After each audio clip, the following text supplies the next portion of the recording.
Why does someone not pray? I'm not talking about you, my dear son or my daughter. I'm not talking about you, but just let's ask the question, why does someone not pray? There could be lots of answers, but Allah has His own answer to that question. It's a pretty scary answer. It's an answer I read in the beginning of this khutbah. He said, فَلَا صَدَّقَ وَلَا صَلَّى وَلَكِنْ كَذَّبَ وَتَوَلَّى. He didn't actually accept the truth, and nor did he pray. Allah says, he was talking about disbelievers, and He said two things. They didn't accept it. This person doesn't accept the truth, and he doesn't pray. Interesting. So if you say, if he didn't accept the truth, I would expect him to say, La saddaqa wa la amana, right? But he says, La sadda. What that means is, something is missing in you accepting the truth about Allah. No, the child says, I believe in Allah, I'm Muslim. Yeah, you're Muslim here, you're Muslim in your head, but this truth isn't just for your head, this truth is also for your heart. Something is, you're not feeling how true this is yet. You're not feeling how serious this is yet. You don't realize what it is. Sometimes you know something, but you don't think about it. It's true. You know something, you don't think about it. And so, because that's missing, that's why it becomes easy for me to miss prayer sometimes and you to miss prayer sometimes. That will happen because our heart becomes a little distracted. And that truth of this deen, the truth of who Allah is, that truth goes in a shelf in the back of our mind and we get distracted and don't think about it. That's what Allah is saying. So, Allah doesn't need you to pray. And even if you prayed because I'm telling you to, what are you going to do? I'm praying for, how are you going to make the intention? I'm praying 4 rak'ah because my dad won't get off my case. Allahu Akbar. Allah even told us, the Prophet told us, actions have no value unless they have the right intentions. إِنَّمَا الْأَعْمَالُ بِالنِّيَّاتِ. Actions have no, so even if you did this action, but your intention was, I'm annoying, that's your intention, then it benefits me in no way and it will benefit you in no way. The only one that can benefit from your actual sincere prayer is you. Now, okay, fine. That's the answer to the question, why would someone not pray? 2 more things to talk to you about. One of them is, what's the purpose of praying? Like, what's the point? Because you might think the purpose of praying is so you don't burn in hell. The purpose of prayer is because if you don't pray, Allah's going to hate you. The purpose of prayer is if you don't pray, you're just going to get punished. Or you won't even be a Muslim anymore. The angels will curse you and all this negative stuff. Allah didn't mention those purposes.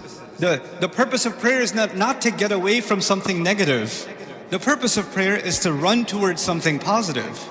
That's the purpose of prayer. Do you know the difference between the student who's studying so they don't fail and the student who's studying because they love the subject?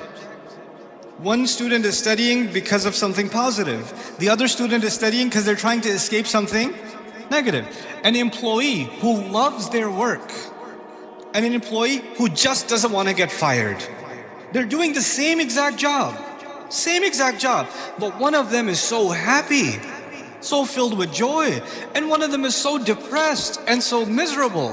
Why? Because one of them is doing this to escape something negative, and the other one is doing it to go towards something positive. Allah in the Quran, when He told me about the prayer and why we should pray, what's the point of the prayer? He said, He told Musa alayhi salam this when he met him. He said, أَقِمِ الصَّلَاةَ لِذِكْرِ. Is make sure you maintain the prayer so that you can remember me. Maintain the prayer so you can remember me. I told you already, my relationship with you is very limited. But your relationship with Allah started a long time before you even came in this world. And your relationship will continue with Him a long time after you even leave this world. And that relationship is worth remembering because every good thing that comes to you comes from that relationship. Some good things come because I'm your dad. Some good things, but all the good things that come to you only come to you because of that relationship. So if you want all the positive things to stay in your life, you must remember where all of the khair comes from, all of the ni'mah comes from, all of the rizq comes from, all of the guidance comes from. So Allah says the best way you can remember that is that you remember Allah by prayer. The best way to remember Allah is the prayer. أَقِمِ الصَّلَاةَ لِذِكْرِ. That's why you should pray. And finally, okay, that's why you should do it. But just because you're doing it for the right reasons, that's not Allah. Allah says that's not enough. There's some benefits too. There's some good things will come your way when you truly remember Allah. When you truly remember Allah the way He wants you to. And the way He wants you to is these prayers.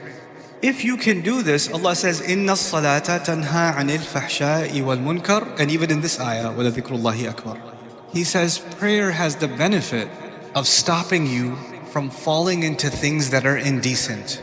Because indecency is all around you, and I, son, cannot stop you from being exposed to it. Indecency is on your device. Indecency is at your school. Indecency is among your friends. Indecency is at an Eid party when you're going to corner talking to your friends. Indecency will be everywhere. And every time you go towards indecency, your heart will get damaged. And Allah says, if you can maintain this prayer, it will prevent you from falling into indecency. And once you fall into indecency, then you become, like if you're breathing in pollution, at first you will cough, right? But if you stay long enough, you just get used to it. Well, indecency is like that. When you're taking it long enough, it's not that big of a deal anymore.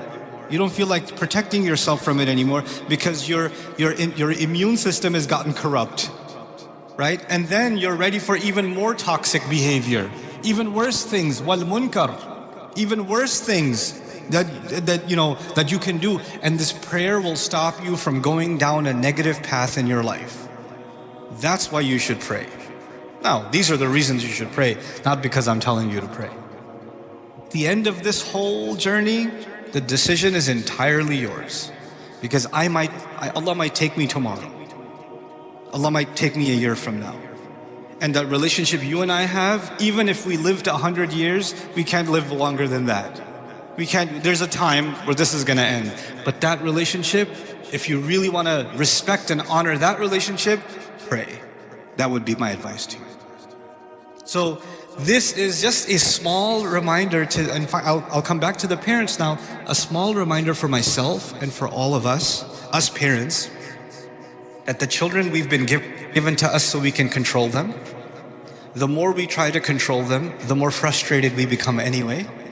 And the more, I have seen this, especially in families that wanted to preserve the deen of their children, the more they tried to push the religion on their children with control, the more those children rebelled in the strangest ways.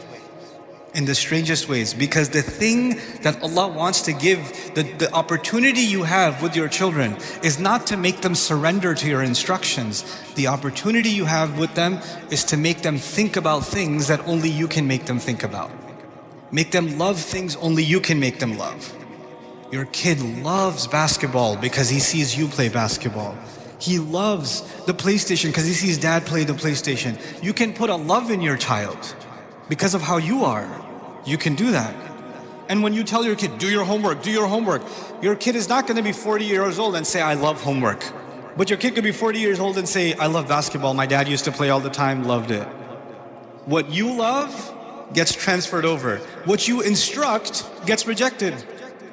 That's your reality. Forget your children. That's your own reality. Some of the things you love about your dad are the things that were passed down by love. And some of the things you hate about your dad are the things that he tried to shove down your throat. That's the reality of everyone sitting here.